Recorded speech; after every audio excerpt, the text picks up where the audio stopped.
Hey, I'm Leah, and I'm so excited that I won the Me Animated giveaway on Instagram. Woohoo! Hi, I'm Alasne from a village in Brazil. Please like and subscribe. My name means miracle, and that's because Mom was totally not expecting to have me. I came into the world 10 years after my older sister Mira, and both she and my mom adored me. Since my dad left soon after I was born, Mom had to do 2 jobs to make ends meet. Growing up, Mira was always in charge of me. She was like my second mom. As a kid, I was quite short for my age, and I always got picked last for gym class. One day in 3rd grade, I'd had an awful day at school, and Mira noticed my face when she came to pick me up. "What's wrong, Allie?" "I suck. I'm gonna be short and sad forever." "You don't suck. You can be the greatest person ever, but you have to see the greatness in yourself first." "You mean I can even be a short president?" "Of course. Lots of presidents are short, and you're still growing, love." Mira was the most beautiful girl in the village, and whenever we walked on the streets, boys would be falling over themselves to get her attention. But I was always there to save her. "Mira, please marry me." "Buzz off, bozo. Mira and I are gonna live together forever in our candy castles. No space for boys. Right, sis?" Right. Everything in our life was great until one day in 7th grade, I came home to see my mom, Mira, and some strange man in the living room. I'd never seen Mira look this happy before. "Allie, I'm getting married." "Wait, what?" My heart stopped as I looked at the man holding her hand. "You can't get married. What about me? Plus, that man is quite ugly." "That's so rude. Apologize right now." "You lied to me, Mira. You said we'd live together forever, and now you're leaving? I can't believe this." I stormed off to my room and wouldn't speak to Mira or Mom. I wouldn't even join in any of the wedding preparations. I knew I was making Mira sad, but I was too heartbroken to care. After the wedding, Mira got ready to leave for the big city, and I watched her from my window. When she got in the car, she turned around to look up at me and blew me a kiss. Suddenly, the car started moving, and I raced downstairs. I couldn't let her leave without hugging her goodbye, but the car turned a corner and disappeared. It was too late, and Mira was really gone. While Mom would be away at work now, I'd be alone at home after school, and I had to find a way to keep myself busy. I started writing, mostly to vent my feelings and miss Mira less, but soon I really began to enjoy it. 2 years went by, and when it was time for high school, Mom gave me some surprising news. She told me that she'd been saving up to send me to a fancy school right outside of the village.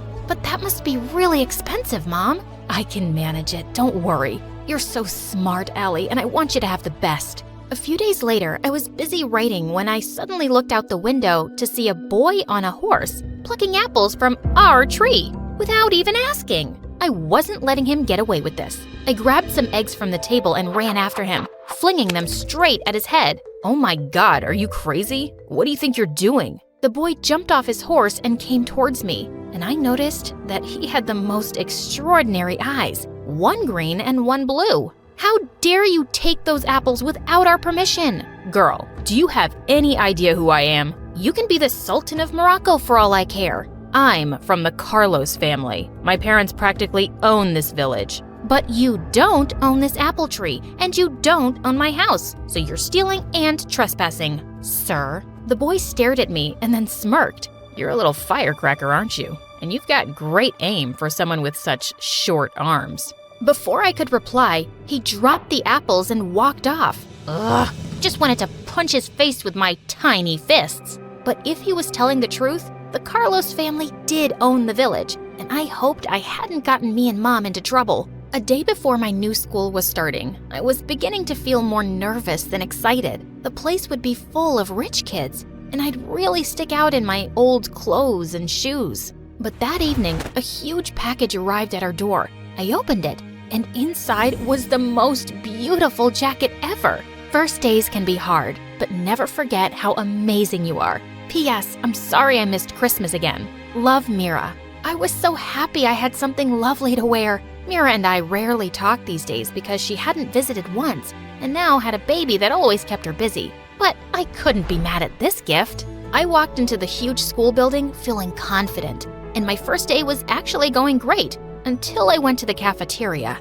I just sat down at a table when suddenly someone pushed my head straight into my food. "Sorry, this table isn't for losers." As the kids around him snickered, I felt angry and speechless. I got up to leave when suddenly a boy appeared, the apple thief. Guys, you mind if I sit here? Of course not.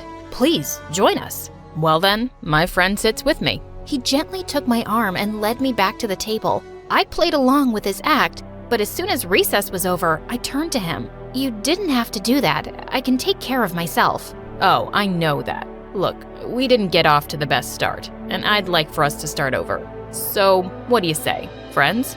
Okay, if you insist. Friends. His name was Julius, and he'd been studying in the city, but he had returned to the village to help his father with the family business. I started hanging out with him and thought he'd be rather spoiled, but he was actually quite sweet. And even though he was new, he was soon one of the most popular guys in school. Everyone wanted to be his friend, and they all shot me weird looks. Everybody loves Julius. You could have your own fan club.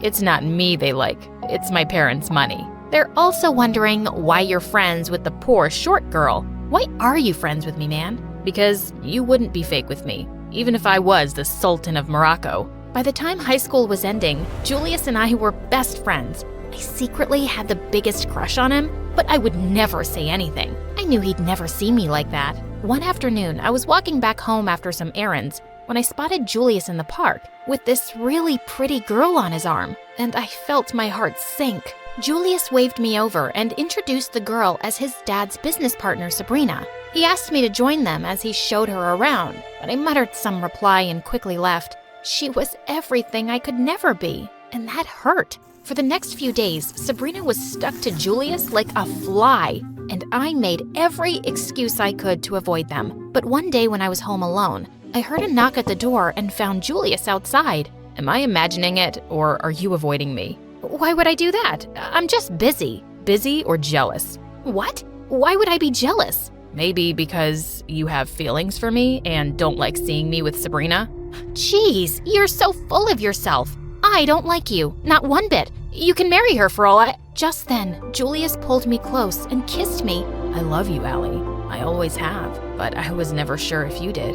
I do. I love you too, Julius. It felt amazing to be with Julius as his girlfriend. We graduated high school and had the best summer together. And then one day, Julius said he wanted me to meet his parents. I felt super intimidated by the idea, but it meant he was serious about me. I wore my best dress, but I still felt shabby when I reached their house. It was basically a palace, and I could just tell his parents weren't happy to see me. The dinner was going awkwardly, and in the middle I excused myself to use the bathroom. But as I got up, I crashed straight into a servant carrying in the next course, and we both landed on the floor with food all over me. Let's just get you home. He didn't even drop me off himself. He sent me back with a driver. But the next day, Julius came to see me with tears in his eyes. Allie, I am so sorry. My parents said they won't ever accept our marriage, and I think it's better if we end things now. What? Is that how you feel too, Julius? Are you ashamed of me? Of course not, but I don't have a choice right now. They'll cut me off, and I won't be able to take care of you. Listen, I'm leaving for London tonight, but I will write to you often, and I'll work hard, and when I've made something of myself, I'll come back for you, I promise. Why did the people I love the most always leave me? Allie, wait for me. I will come back for you. He kissed me and left. I cried for days, feeling heartbroken, but he had promised he'd write, and I decided not to lose hope. I waited for 2 weeks, but when I didn't get a letter, I walked over to the post office. It was a 3-hour walk back and forth, and the mailman told me he had no letter for me, but I continued visiting for a couple of months. Every time my heart sank when I heard the words, "Sorry, miss. No letter for you today." But he promised he'd write often, and I believe him. The minute I get your letter, kiddo, I'll come and deliver it as fast as I can. But since I didn't stop visiting, the mailman offered me a spare bicycle so I wouldn't have to walk so much. One day at the post office, I saw a woman get a letter, and as she held it up to read, I noticed that the handwriting looked like Julius. I rushed to her and snatched it. That's my letter! But I was so embarrassed when I read it and realized it wasn't. The woman yelled at me and called me crazy before she left. Maybe I was losing my mind. And then one day, a man read his letter outside the post office, tore it up, and threw the pieces in the air. and I just couldn't stop thinking, what if he'd gotten my letter by mistake? I fell to the ground and frantically started gathering the pieces, trying to put them together like a puzzle. Kiddo, I can't watch this anymore. You have to stop. The mailman picked me up as I sobbed and took me home on his bicycle. Mom looked really worried to see the state I was in and stayed by my side all night. A few days later, I woke up to find Mira sitting in my room. I jumped up to hug her tight, and she pulled me into her lap as I cried. Allie, I'm here to take you. You cannot continue like this. But what if he writes? Sweetie, it's been a year. It's time to let go. I was too tired to even protest. My bags were already loaded in Mira's car, and Mom kissed me goodbye, and I left the village. It took me a while to recover my health, but it cheered me up to be around Mira and my adorable niece Anna. One day as I was playing with her, Mira walked into the room holding my old notebooks. I found these in your stuff. And Allie, these stories are beautiful. You should definitely start writing again. Do it for me. And Anna, at first, I did start writing stories just for my niece. But Mira also started guiding me about writing programs I could apply to. I joined a university close to her, and by the time I graduated, I already had a novel that I soon got a publishing deal for. To my shock, the novel met with huge success instantly, and I became rich. I moved to a small apartment in the city, and I convinced Mom to come live with me. Life was good. And then one day, as I was attending a book signing event, I heard a voice that made my heart stop. Can I have your autograph, please? I looked up into those eyes, one green and one blue. It was Julius. I stared at him in shock,